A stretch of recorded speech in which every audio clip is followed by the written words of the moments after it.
Last month, two very different conversations were happening around the same topic.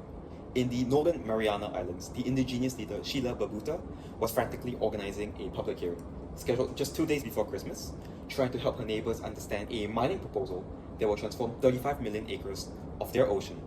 60 days to respond, but many of her neighbors didn't even know what deep sea mining was. Thousands of miles away, the metals company was hosting an investor conference celebrating a massive 1,400% stock price increase, promising extraordinary returns to early investors. Now, they're still years away from profitability, but the stock just keeps on climbing and climbing. And I think these two rooms tell the story of 2025, right? This is the year that deep sea mining went from a decades-long debate into something that might just be reality. This month, Risk published an investigation showing how President Trump has bypassed the United Nations negotiation to greenlight mining across 104 million acres of the Pacific Ocean floor, and this area is equivalent to the size of California. Their goal is to extract their rare metals, cobalt, nickel, manganese, to break China's mineral monopoly and to fuel the electric vehicle revolution. Scientists are still warning that mining sites from 40 years ago still have not recovered. Indigenous Pacific communities say that this is a form of resource colonialism. And the fundamental question is, are we solving the climate crisis or just replacing it with another new environmental disaster? Welcome to the Blue Ocean Podcast. Today we have two experts to help us navigate through this issue. My name is Joel. I'll be the moderator for this discussion. Here we have Dr. Jia Wei. He's a deep sea ecologist and environmental justice advocate who will explain what we risk losing if we go ahead with deep sea mining. And Leong Leong here, he's from the Metals Company. He's a PR representative who will present the strategic case for why we do need to move ahead with deep sea mining. Perhaps we can start off by sharing our priorities for this debate today. Leong Leong, the floor is yours.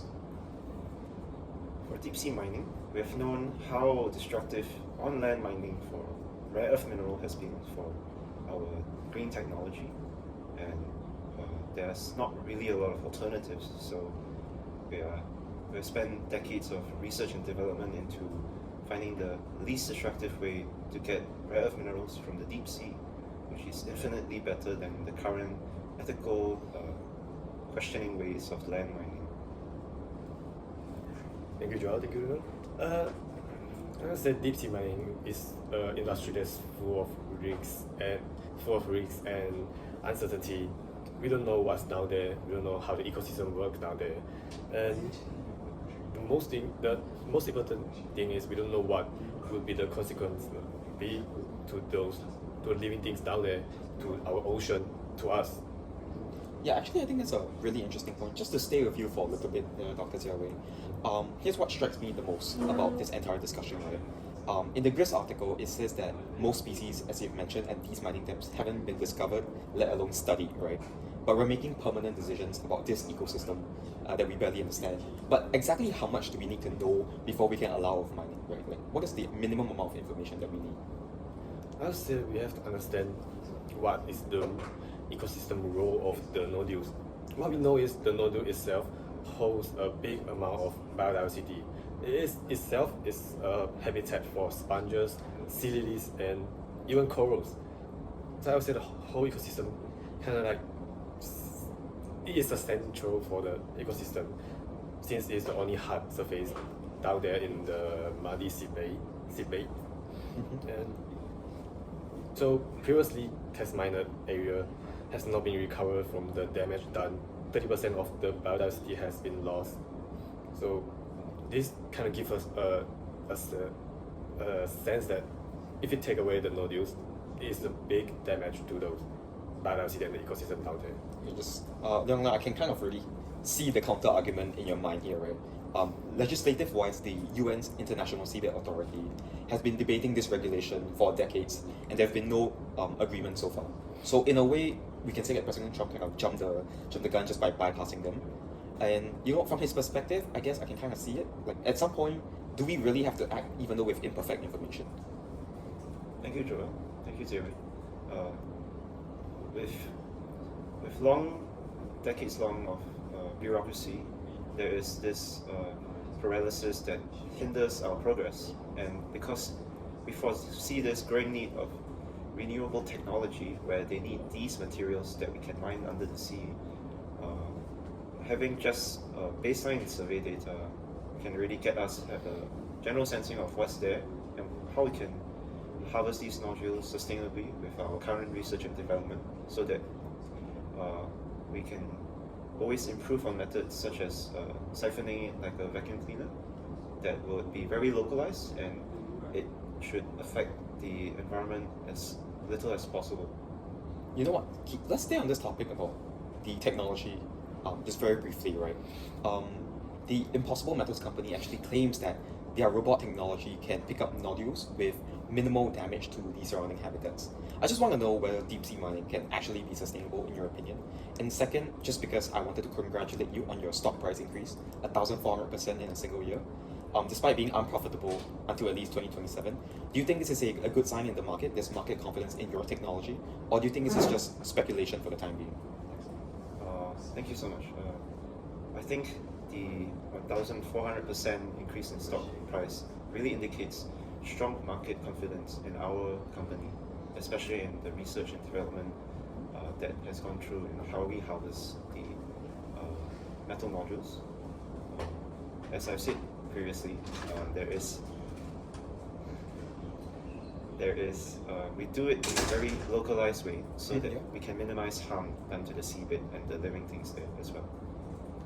Okay, so let's assume in a perfect scenario that the technology works perfectly, there's no damage to the seabed, we can pick up nodules without disturbing much.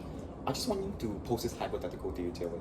If these modules still take millions of years to form, does it make a difference if we have the perfect technology? I would say taking away the nodule itself is the damage to the ecosystem down there, because the Impossible Metals companies say that they only take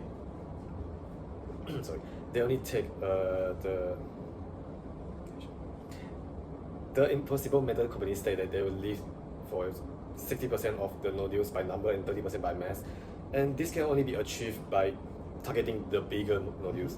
And the bigger nodule itself, they host a big amount of organism and biodiversity compared to the small one. And the small one takes 1,000 years to be as big enough to be functional in that ecosystem.